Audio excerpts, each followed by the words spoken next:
በተለያየ ሁኔታ የሚያናድዱና የሚያስቆጡ ነገሮች ይከሰታሉ። እነዛን ንዴቶቻችንና ቁጣዎቻችንን እንዴት አድርገን በእንግሊዝኛ ቋንቋ መግለጽ እንደሚችል በዛሬው ትምህርታችን እንዳስሷለን። አብራችሁን ቆዩ።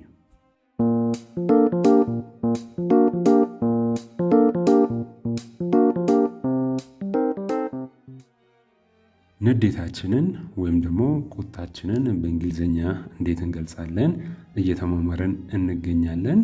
የመጀመሪያው ድንገት የሚያናዳችሁ ነገር ሲከሰት ዴሚት ብላችሁ ድንገታዊ ንዴታችሁን ወይም ቁጣችሁን መግለጽ ትችላላችሁ።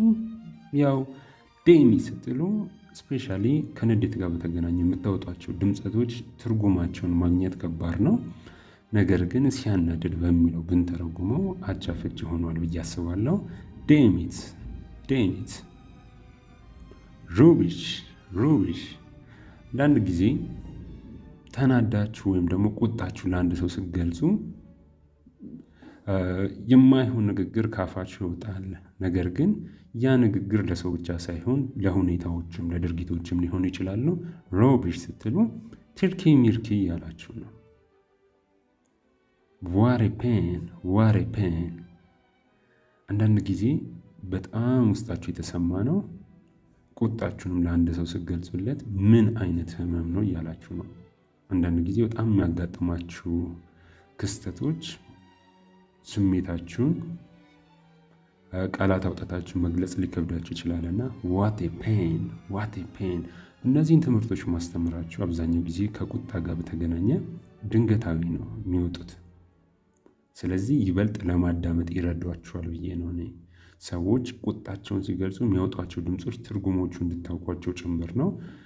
ከብዙ ልምምድ ነው እናንተም ልታውቋቸው የምትችሏቸው። በጣም ከተለማመዳችሁ በኋላ ነው እናንተ ስታወጧቸው ጭምር በስሜት ስለሚሆን እነዛ ነገሮች ከአእምሯችሁ ጋር በደንብ ተደርገው መዋሃድ አለባቸው። ያንንም እንድትረዱን ጭምር ነው። አንዳንድ ጊዜ ቁጣችንን በምን እንገልጻለን? ባለማመን ስሜት እንገልጻለን። ያንንም አይ ዶንት ቢሊቭ ኢት ማመን አልችልም ብላችሁ ቁጣችሁ መግለጽ ትችላላችሁ አንዳንድ አጋጣሚዎች ላይ። አንዳንድ ጊዜ ደግሞ ከሰው ጋር እየሰራችሁ ያ ሰው ተሳስቶ ስትናደዱ ቁጣችሁን በምን ልትገልጹ ትችላላችሁ? I could really do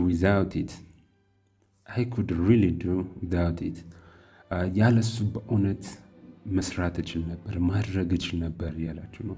ከሱ ጋር በመስራታችሁ አሁን ያለውን ቁጣችሁን ወይም ደግሞ ንዴታችሁን እንዳመጣውን ጭምር እየገለጻችሁ ነው። I could really do without it ያለ እሱ በእውነት እኔ መስራት እችል ነበር፣ ማድረግ እችል ነበር ስትሉ ነው። አንዳንድ ጊዜ ደግሞ አንዳንድ ሰዎች የሚያደርጉባችሁ ድርጊቶች እናንተ ማመን አቅቷችሁ እውነት እንደዚህ ይቻላል ብላችሁ ለመጠየቅ ስትፈልጉ is it possible እውነት ይቻላል እንደዛ ይቻላል ብላችሁ ቁጣችሁን እየገለጻችሁ ነው። ስሜት የቀላቀለ ነው። is it possible ስሜታችሁን ቁጣችሁን እየገለጻችሁ ነው ማለት ነው። አንዳንድ ጊዜ ደግሞ በጣም ንዴታችሁ ከፍ ብሎ ስሜታችሁን ለመግለጽ አንድን ሰው ለመቆጣት ስትፈልጉ it really gets on my nerves በእውነት ንዴቴ ምን ላይ ደርሷል እያላችሁ ነው። ነርቬ ላይ ደርሷል እያላችሁ ነው። ነርቬ ላይ ድረስ ደርሷል ንዴቴ እያላችሁ ነው። it really gets on my nerves በእውነቱ ነርቬ ላይ ደርሷል ንዴቴ በቃ ሊወጣ ነው እያላችሁት ነው። እያየን ያለ ነው ከንዴትና ከቁጣ ጋር የተገናኙ ስለሆነ ሁልጊዜም የኛ ምርጫ ባትናደዱና ባትቆጡ ነው። ነገር ግን አንዳንድ ጊዜ ከአቅም በላይ በሆነ ምክንያት ንዴታችሁን ቁጣችሁን ከቁጥጥራችሁ ውጭ ይሆናል። እንደዚያ በሚሆንበት ሰዓት ላይ ምን አይነት ነገሮችን መናገር ትችላላችሁ? እንዲሁም ደግሞ ከቁጥጥር ውጭ የሆኑ ሰዎች ሲናገሩ መሰማቸውን እንዴት መረዳት ትችላላችሁ የሚለውንም ጭምር ነው እያየን የምንገኘው። አንዳንድ ጊዜ ደግሞ ሰዎች ነግራችሁ መክራችሁ አልሰማም ሲሏችሁ ድክም እንዳላችሁ መግለጽ የምችሉበት በዛም አስታካችሁ ቁጣችሁን የምገልጹበት አገላለጽ ነው ይሄኛው። አም ሲክ ኤንድ ታየርድ ኦፍ ከዛ ያ ያናደዳችሁና ያስቆጣችሁን ጉዳይ ትገልጻላችሁ ማለት ነው። አም ሲክ ኤንድ ታየርድ ኦፍ። አንዳንድ ጊዜ ደግሞ ንዴታችሁ ከፍ ብሎ ለዛ ሰው ከአቅማችሁ በላይ እንደሆነ መግለጽ ስትፈልጉ አይ ካንት ስታንድ ኢት ኤኒ ሎንገር ከዚህ በላይ ልቋቋመው አልችልም ብላችሁ ትገልጻላችሁ ማለት ነው። አይ ካንት ስታንድ ኢት ኤኒ ሎንገር ከዚህ በላይ ልቋቋመው አልችልም። ከአቅማችሁ በላይ ሲሆን ቁጣችሁን በእንደዚህ አይነት መንገድ መግለጽ ትችላላችሁ። አንዳንድ ጊዜ ደግሞ በጣም በተደጋጋሚ እየጨቀጨቀ የሚያስቸግራችሁ ሰው ካለ ጌት አውት ኦፍ ማይ ዌይ ከመንገድ ይውጣልኝ፣ ከኔ ሀሳብ ውጣልኝ እያላችሁት ነው። ጌት አውት ኦፍ ማይ ዌይ ከኔ መንገድ ውጣ ብላችሁ ቁጣችሁን እየገለጻችሁ ነው ማለት ነው። ከቅድሙ ጋር የተገናኘ ነው። ቁጣችሁ መጨረሻ ላይ መድረሱን በጣም መናደዳችሁን መግለጽ ስትፈልጉ የመጨረሻ ማስጠንቀቂያን የጨመረ ቁጣ ሲሆን ዳስ ደ ላስት ሮ ትላላችሁ። ምን ማለት ነው? ያ የመጨረሻው ገለባ ነው እያላችሁ ነው። ነገር ግን ለማለት የፈለጋችሁት ዋናው ቁንጽል ሀሳብ ምንድን ነው? የመጨረሻ ደረጃ ላይ ነኝ፣ ከዚህ በኋላ አልታገስም እያላችሁ ነው። ዳትስ ደ ላስት ሮ ያ የመጨረሻዬ ነው እያላችሁ ነው ማለት ነው። የመጨረሻ ገለባ ሲሆን ምንድን ነው? ሊያልቅ ነው ማለት ነው አይደለ? በቃ አሁን የመጨረሻ ገለባ ላይ ደርሻለሁ፣ ከዚህ በኋላ አልታገስም እያላችሁ ነው።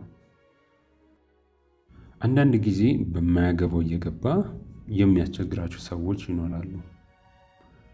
ለምሳሌ በእኛ ተረትና ምሳሌ የራሷ አሮባት የሰው ታማ ስላለች እንደሚባለው የራሳቸውን ትተው እናንተን የሚጨቅጭቋችሁ እናንተን የሚያስቸግሯችሁ ሰዎች ሲኖሩ በምን አይነት መንገድ ቁጣችሁ መግለጽ ትችላላችሁ? ማይንድ ዮር ኦን ቢዝነስ፣ ስለ ራስህ አስብ፣ እኔን ተወኝ ማለት ነው። ማይንድ ዮር ኦን ቢዝነስ፣ ስለ ራስህ አስብ፣ እኔን ተወኝ እያላችሁት ነው። ከዚሁ ጋር በተገናኘ ሀሳቡ ተመሳሳይ ነው። ነገር ግን ሌላኛው ደግሞ አገላለጽ ኢትስ ናን ኦፍ ዮር ቢዝነስ፣ ያንተ ጉዳይ አይደለም። ኢትስ ናን ኦፍ ዮር ቢዝነስ፣ ይሄ ያንተ ጉዳይ አይደለም፣ ስለዚህ እኔን ተወኝ እያላችሁ ነው። እዚህ ጋር ተመሳሳይ ነው። አንዳንድ ጊዜ ደግሞ ንዴታችሁ በጣም ከፍ ብሎ ቁጣችሁን ያን ሰው ለማሸማቀቅ ስትሞክሩ ሼም ኦን ዩ፣ ሼም ኦን ዩ፣ በራስህ እፈር እኔም አፈርኩብህ እያላችሁት ነው። በነገራችን ላይ እስካሁን ያወራሁት በወንድ ተመስሎ ከሆነ ለሴትም ይሆናል፣ ለሴትም ይሆናል። አፈርኩብሽ፣ በራስሽ እፈሪ፣ ያደረግሽው ድርጊት ብላችሁ ቁጣችሁን እየገለጻችሁ ነው። እነዚህ ሁሉ አሁንም ደግሜ የምነግራችሁ ከስሜት ጋር የተገናኙ ናቸው።